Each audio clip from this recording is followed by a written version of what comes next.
Hey y'all, Randino here, coming at you from Virginia. And Mac and I are on our way to Trail Days. So to find out how that goes and what it's all about, stick around.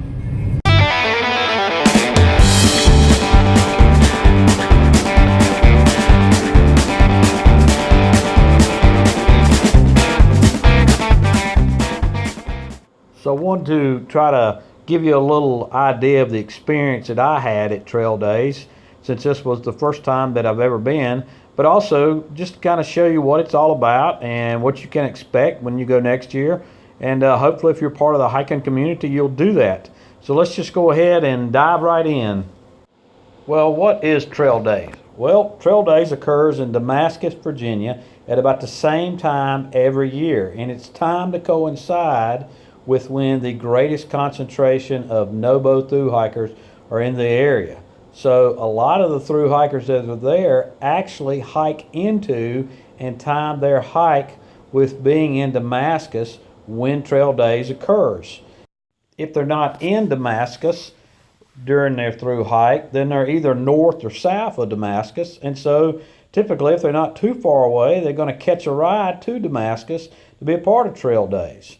And even if they are, a lot of times really far up north or down south, but in the case of such as Wrongway, he was way up north past Harper's Ferry, but he came back for Trail Days. And it's not just the present thru hikers that are hiking for that particular year. It's thru hikers that have hiked in other years. It's section hikers. It's anybody that's in the hiker community, and even those that may not even hit the trails, people that may not be able to hit the trails, but they just want to be a part of the hiker community, like Donald Gibson, who makes these killer bracelets out of parachute cord for folks and just gives them away every year. So, you know, it's folks that want to add to the hiker community, want to build the hiker community and be a part of something that is really neat, something that you are just not going to find out in the matrix. So that's one of the things that goes on there at Trail Days. So let's cover briefly how Trail Days is set up. You have an area there where everybody stays and camps out if they're going to be in Tent City. Of course, some people stay in hostels and hostels yards and stuff, but I think most of the folks stay in Tent City.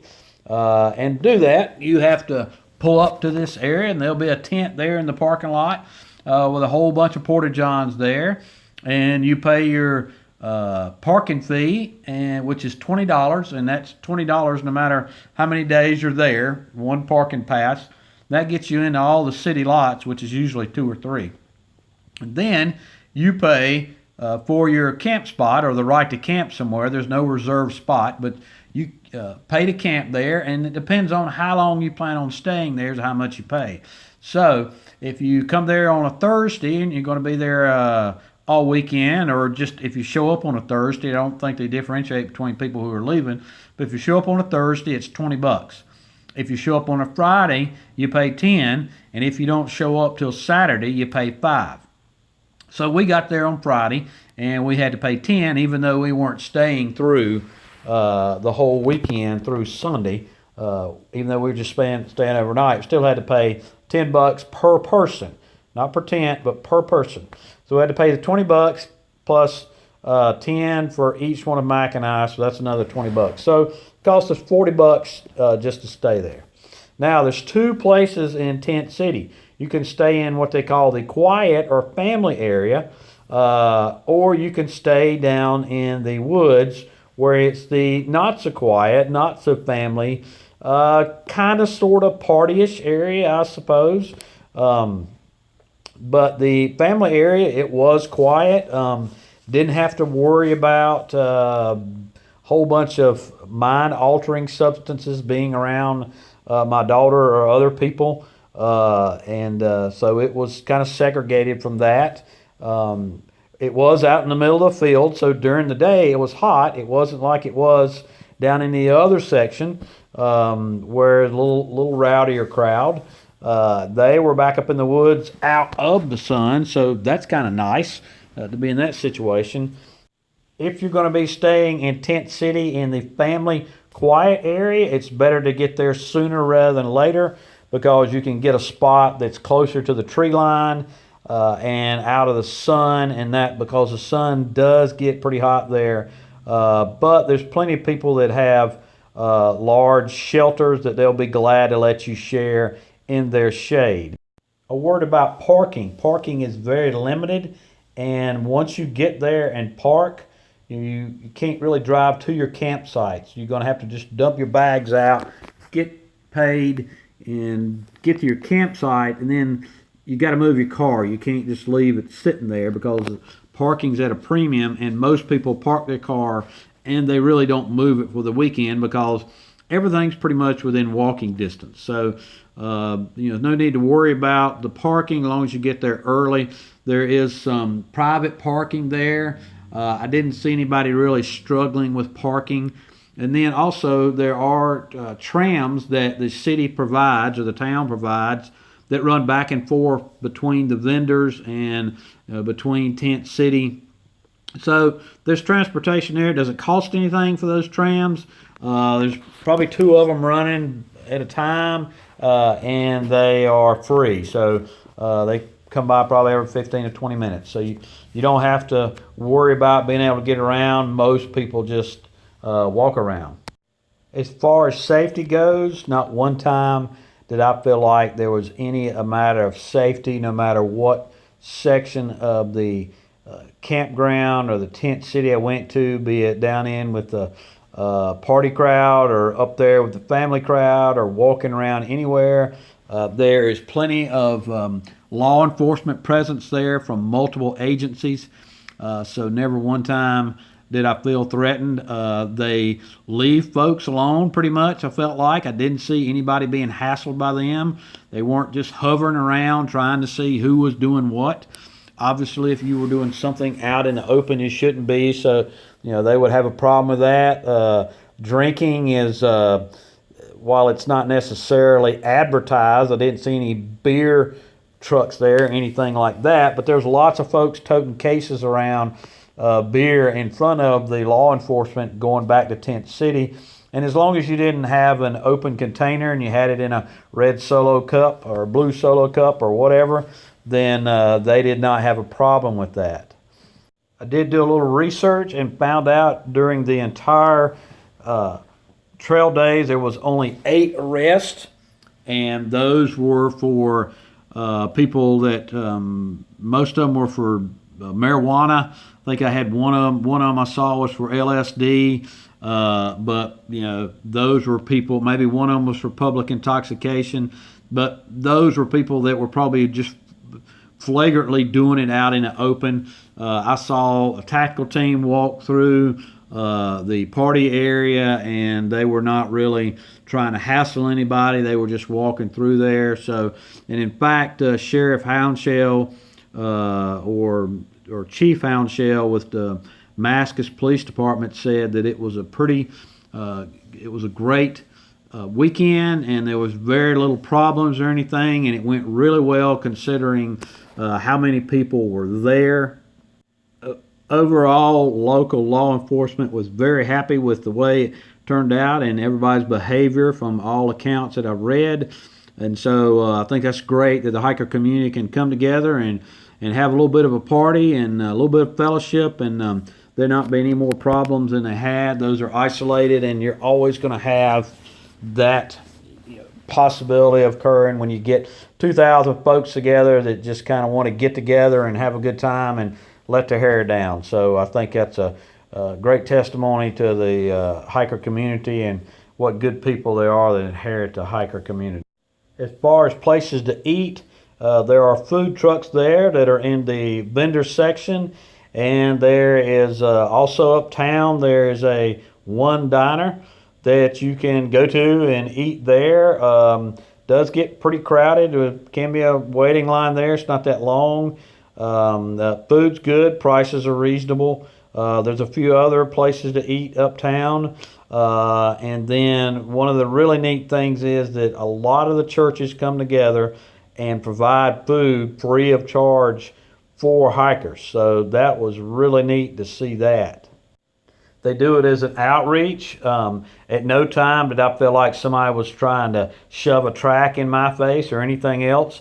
I actually tried to make a donation, and they would not accept a donation. So the church is there. They also have hiker boxes full of toiletry items and other things in addition to the food they've got.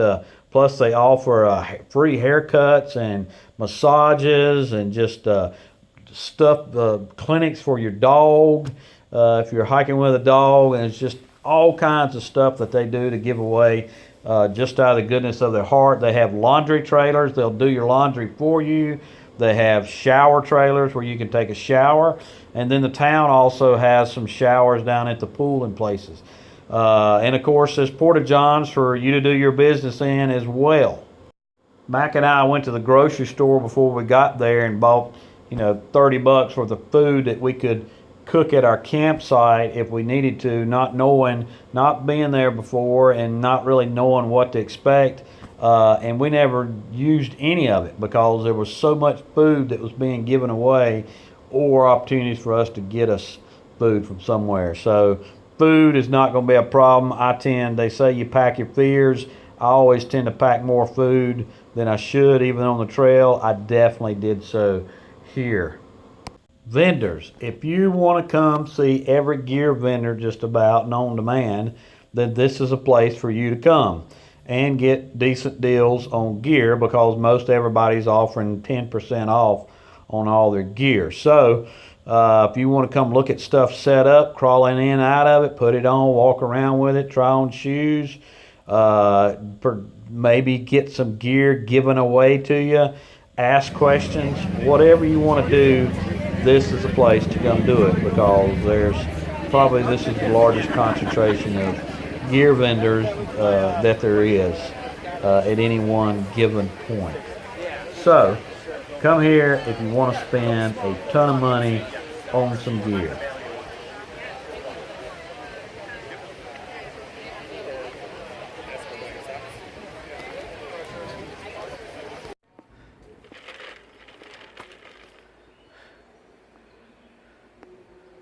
Where you at, Mac? Appalachian Trail. Obviously. Somewhere in Damascus, Virginia. That's right. That's all I know. And what are we here for? Trail days, of course. What else would we come to the beautiful town of Damascus, Virginia for? So, what did trail days mean to me? Well, I'm just going to tell you that was the absolutely best event I have been to in years. It was a chance for me to get to meet the thru hikers that I've been tracking this year and that we've been tracking. It was just, I can't tell you how much fun it was to get to meet everybody, to get to talk to everybody, to get to fellowship with everybody and find out how their hikes are going. And tons and tons of folks were nice enough to come up to me and stop what they were doing and chat with me about how their thru hike's going, but also people that are not thru hiking came up to me and were kind enough to stop and chat and give me a little bit of their time and just enjoy the being a part of the hiker community. So that was the best part that I enjoyed the most about it was just getting to know everybody on a personal level as opposed to just seeing people in the comment sections that we make on our social media accounts and everything. I got to meet a lot of those thru hikers. Zona, she was one of the first thru hikers that I met, came up to me and just enjoyed talking to her and finding out all about her thru hike. Of course, I met Navigator from the Hiking with Air channel, and Puppet, and Liberty, and of course the infamous Arrow. And all of those folks are just so great to meet them and find out how stuff's going. Arrow didn't really have too much to say, but the rest of them did, and so I appreciate that. And that was just a wonderful time. And there was a lot of other folks out there too.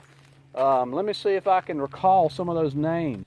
If I leave somebody out, I greatly apologize. Certainly weren't my intention, but I just met so many folks and had such a good time. I didn't even get a chance to interview people because I spent the whole time meeting people and everything. So that was pretty cool. So let me see. There was X and Baby Feet. That's a mom and daughter team, and that are doing it together. There was Little Mike Hikes channel. Puppet, of course I mentioned Puppet Navigator, Liberty, Arrow, and I mentioned Zona. Met Wonder Woman. That was really neat to meet all three of them, and I mean, they really need to change their name to Super Women. I mean, it's just amazing how well they're doing, and it's just awesome to see folks like that getting out together, enjoying the trail, friends, you know, from long time trail mates just on other trails and everything. So that was pretty cool. Discerning hiker, loner hiker, boondoggle, met Sundrop. Sundrop recognized me even at night, so that was pretty awesome to get to meet her and just have a quick chat with her. Met Anchor, down looking, camped next to Chainsaw. He was very helpful, and chatted with him quite a bit. Met Amy and John, stopped and talked to them, and that's a husband and wife team, and they're just doing great. Solo and Japheth, and even met Evan from Evan's Backpacking from last year. So all that was pretty cool to get to meet folks like that, and you know, people that you're tracking, people you've been corresponding with online, and to finally get to meet these all-stars of the trails, as I call them. So you know, let's not discount the folks that are just out there section hiking, or people that are just part of the community that are not even able to hike. So you know, due to physical limitations or what have you. But talked to a lot of those as well, and it was equally as good just to chat with everybody and just enjoy being part of the hiker community. One of the things that we got to participate in, and that was the drum circle. As we were sitting at our campsite, we started hearing all these drums and stuff. And I remember Mike looked at me and goes, that sounds like some type of Indian ceremonial dance and drums and stuff. And, you know, we didn't have a clue what that was going on. So, you know, it was happening down in the party section of it. So I wasn't real sure about going down there and, you know, just messing around in that. It was getting late at night and everything. And we were kind of fine where we were. However, we had some hikers that came in late, and they started setting up their tents next to us, and they said, "Hey, you need to go down there and check it out. It's not as wild as people make it out to be, but they're having a pretty good time." So we said, "What the heck?" So we went down there and checked it out, and indeed it was really neat. They have a kind of I guess a ceremonial drum stage out there, or some folks bring some drums, and by drums I mean literally 55-gallon plastic drums that they've turned up on end and beating the bottom of them, and everybody's keeping a rhythm. There must have been I don't know, anywhere from 8 to 12 folks doing that, and they were all keeping a good rhythm together. But it was pretty neat to see that. They had a circle that folks going around the fire pits. They had like 4, 5, 6 fire pits going down there at one time, and so the people dancing in a circle going around that. And so Mac and I jumped in that and took part of that, and we kind of messed it up because we didn't know there was rules to the circle down there, and we went in between the fire pits, and we were supposed to stay outside the fire pits. Didn't know we had a rule there, and so people started following us because we were in the line, and then somebody stopped us and said, "No, you got us to go on the outside," and so then we messed up the line, but it didn't take long for everybody to recover. So they had people down there twirling fire batons, and then some guy down there who had some, I don't know, some type of plastic lighty ball things that he was swinging around on a string. Let's listen to what he's got to say about that. Poi? Poi. How you spell that? P-O-I. P-O-I. Hey, what's your name? My name's Jingles. Jingles, I'm Ramdino. Nice to meet you. Pleasure to meet you. Jingles said rule number 1 is Don't hit yourself. and Don't rule hit. number 2. Refer to rule number 1. Thank you, Jingles. You're welcome. Into that section down there is the party crowd, and of course it was a little more so than that. But there wasn't any kind of problems, and the sheriff has kind of attested to that that I spoke about previously. Just folks down there having a good time, enjoying the community and the fellowship of the hiker community. So that was something that we just loved and had a good time doing that. And then, of course, my favorite part was just meeting everybody. So if you are a part of the hiker community, whether you are a thru hiker or section hiker, past hiker or a hiker that just can't get out there for whatever reasons, but you enjoy watching videos, enjoying talking to hikers and about gear and what have you, then I would encourage you to go to Trail Days next year. Probably one of the neatest things, like I said, that I've done all year, and probably that I'm going to do all year, and I'm looking forward to it next year, because I'll be going back next year again. So because it was just such a neat, I'm putting it on my calendar right now. So anyway, that was my experience at Trail Days. Hope you enjoyed that. Hope you got a little flavor. Leave a comment down there in the comment section if you want me to answer any questions or anything. And if you're somebody that came up and saw me and I didn't mention your name, again, I apologize, but leave a comment down there, and I want to make sure that I reach out to you as well. So that's all I got this week, folks. I'll be coming up with an update probably tomorrow or within a day or so of how the thru hikers are doing on the trail and what's going on right now. As always, appreciate you, and we'll see you out here.